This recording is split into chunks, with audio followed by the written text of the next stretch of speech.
up, guys? Welcome back to the channel. This is kind of gonna be a little bit different video, as my brother and I and a friend of ours is on our way to Pennsylvania to pick up some parts, a hood, original hood, fenders, bumper liner, and a couple of other parts for 1987 Buick. Use the left 2 lanes to turn left. GPS going off.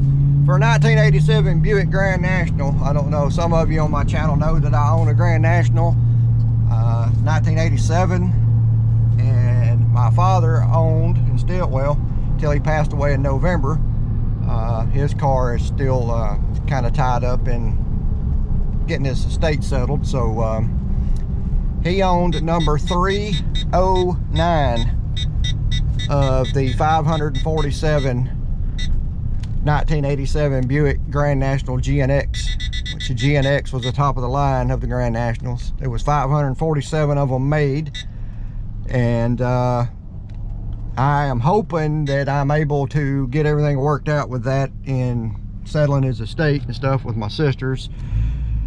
And my brothers and I, we're pretty much on the same page. We all want to kind of make sure we keep his car just like we got his race car settled. So but you know how it is sometimes, guys, not to get too personal, but we all know there's certain family members that don't really care about anything but money, and got one sister who is you know, trying to make everything difficult when everybody else is agreeing. So it is what it is. But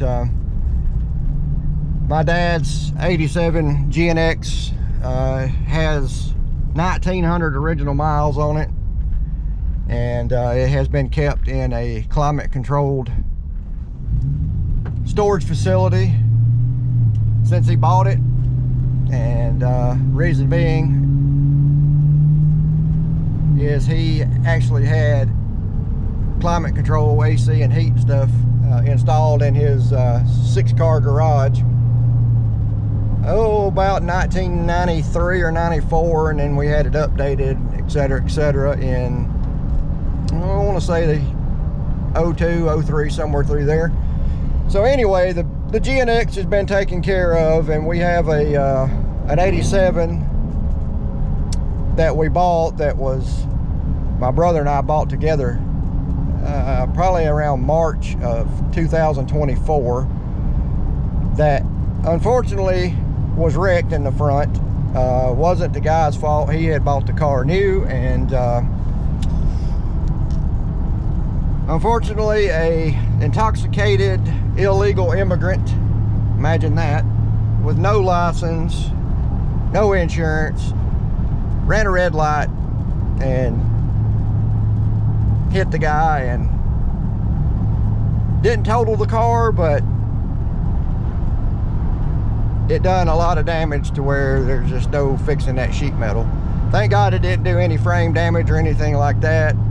So anyway, original sheet metal for these cars are very, very hard to find. It's hard to even find any used parts, pretty much, because there was only a little over 27,000 of the cars built in 1987 of the regular Grand Nationals, and your most sought after and collectible, and by far the least produced of the Buick turbo cars, was 1987. It was the GNX, like I said, which is what my father owned. And then the second most rare is the 1987 Buick WE4 Turbo T's, and there was 1,547 of them built, so exactly 1,000 more of them versus the GNX. We bought this car because it was, you know, they're rare and they're a turbo Buick, but you know, it was worth fixing. I hate seeing these classics, you know, just thrown away like trash. So anyway, I'll try to edit some of this down because I know I've been rambling a little bit. But on our way out, we're going to stop at I don't want to say my local hobby shop because it's about an hour from my house, but we were going right by there because that's where my dad's shop's at, and we're gonna stop in there and get the enclosed car trailer and the 2018 Ford F-350 Power Stroke diesel and dually, and that's what we're going to head up that way in. And the reason we're doing that, guys, is one, we'll have plenty of room to store the parts, you know, and not have to worry about putting them in a bed of a truck or something, God forbid one of them blow out. But we have actually found a 1987 Buick Turbo T for sale up in that area, and we're going to stop and possibly try to purchase it too. So I graduated 1990, and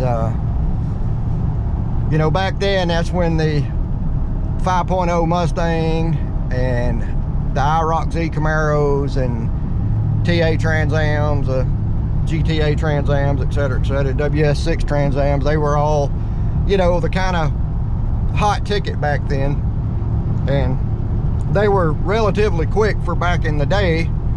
Anything that would run, you know, low 14s to high 13s and a quarter mile was, you know, from the factory was quick. I mean, which, you know, measured by today's standards, that they're not quick, but you know what I'm saying. So I had a 1987 Buick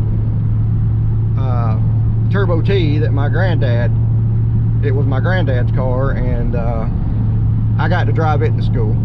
And I had my 67 Chevy 2 Nova, which I still have, and not a race car though, it's all original 67 Chevy 2 Super Sport. But anyway, I restored it while I was in high school. My granddad let me drive his Turbo T, and it was so funny, guys, because I'd be out there in a, if you're not familiar with a 87 Turbo Buick Regal or whatever, just Google them, you'll see, you know, they kind of resemble the Olds Cutlass, the Pontiac Grand Prix back then, Chevrolet Monte Carlo. They were all on the G-body platform. So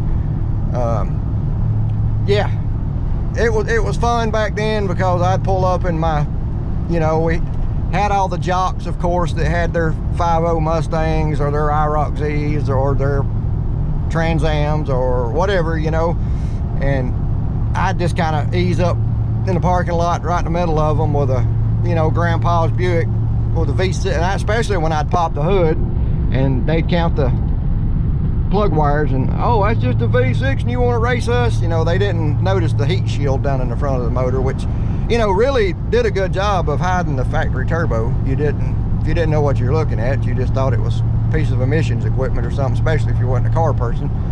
And then they'd be out there with their little preppy, snotty, you know, girlfriends and cheerleaders or whatever, and, you know, we'd get out there and just annihilate them with a V6 Buick.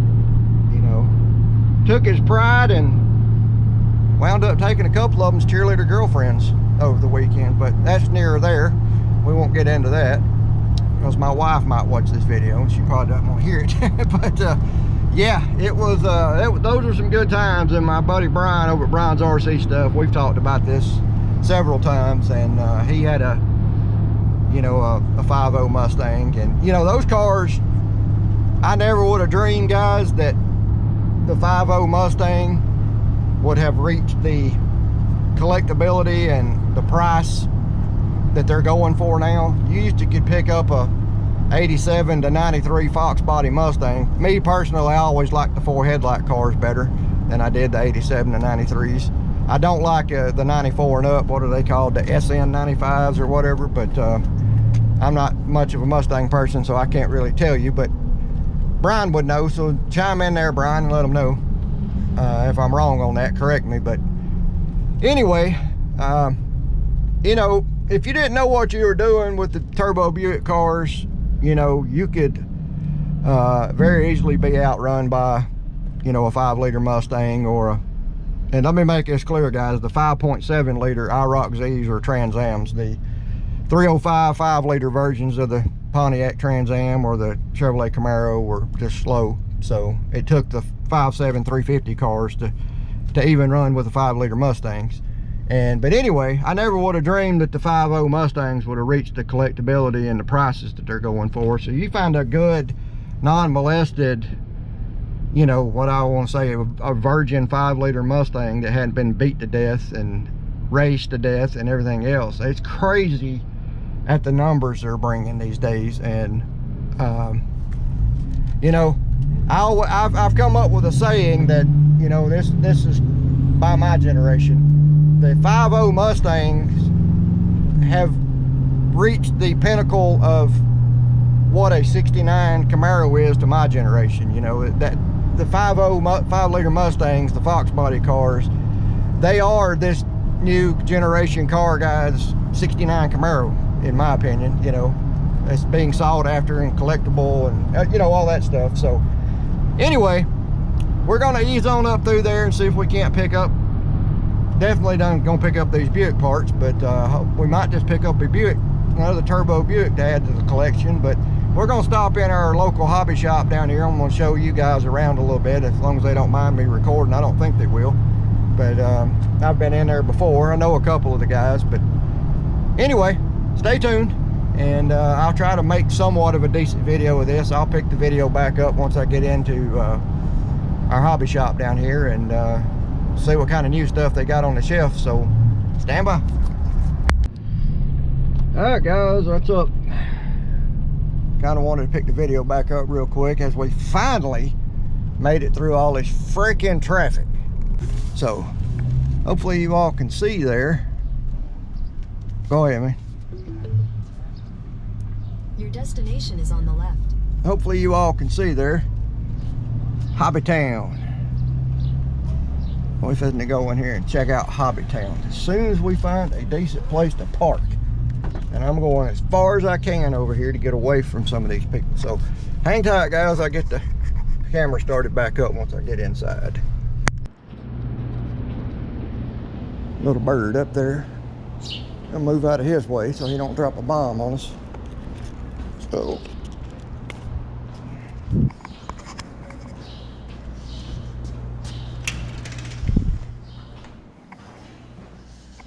let's get the armor set up, guys.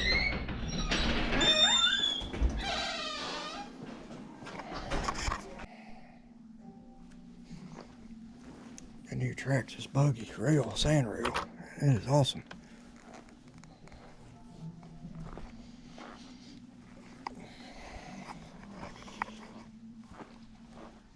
They definitely got the Creightons. Got the Vortex 223S, the Typhon,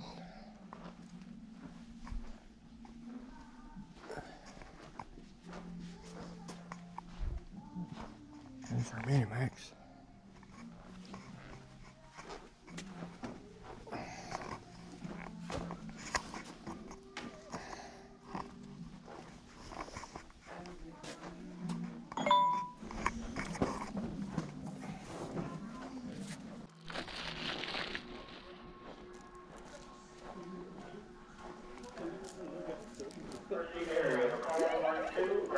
This place is pretty good size. Nice store though, guys. I haven't been in it in a long time. We're back here in the model train section now, so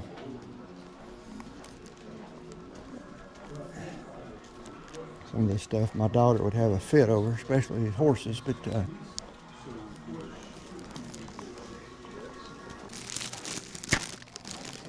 I'm gonna go look for that car shell for him while I'm here, I guess.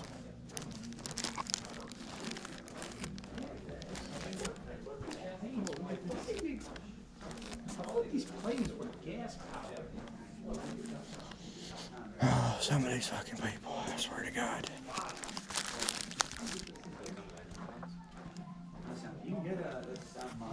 They got a good selection of stuff here, guys, but some of it I'm not sure about. But, you know, it is what it is. Granite body, Fenton, NASCAR Chrome. Don't want any of those. So kind of, you gotta think the speaker, the enclosure is a left-hand bottom. Yeah, it sounds good that way. If you took it out, or you took the body off, it's a little better. I don't think that's gonna work.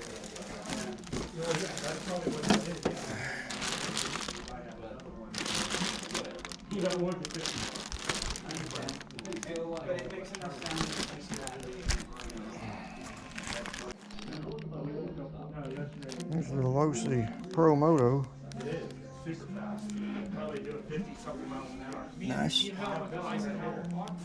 flipped it one yesterday in the water, but it was windy, and so I had my son going. Red Cat. Got the Gorgons. The Mega 550 Fury. There's the Vortex ready to run. 550. Jado buggy.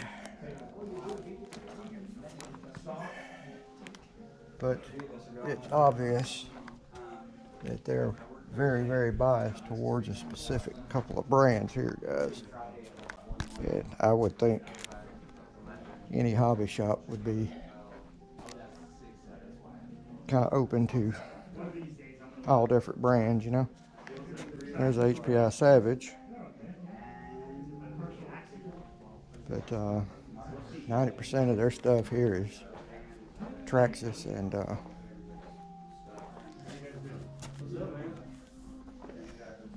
Arma.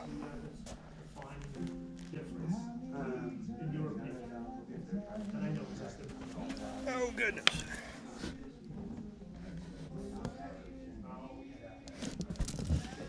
Tennis scale. Models to receiving, please. Models to receiving.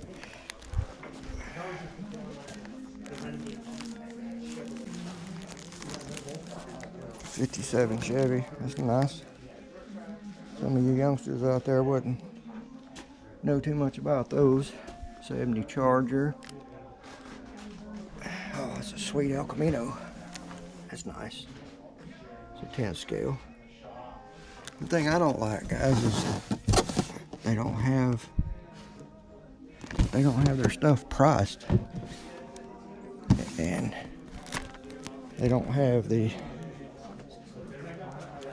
best, most responsive customer service here.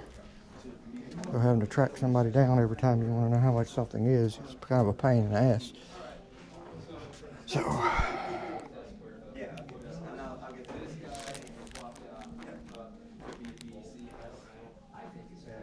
definitely got the Armas. There's the infraction. 8 scale.